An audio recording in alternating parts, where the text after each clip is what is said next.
Hello, I am a hematologist consultant based in the UK. Today I will guide you through the steps on how to prepare for a bone marrow biopsy. This procedure is essential for diagnosing various blood disorders and cancers. First, it is important to understand what a bone marrow biopsy involves. The procedure typically takes about 30 minutes and is usually performed under local anesthesia.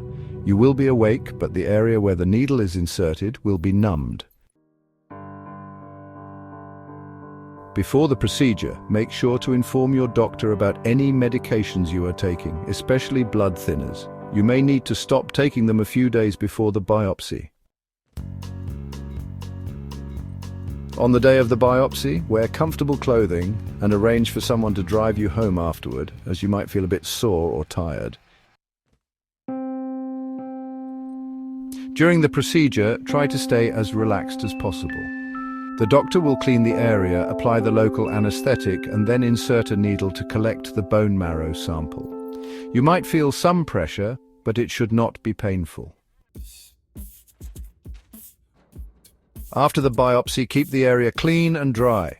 Follow your doctor's instructions on how to care for the biopsy site. You may experience some discomfort or bruising, but this should subside within a few days.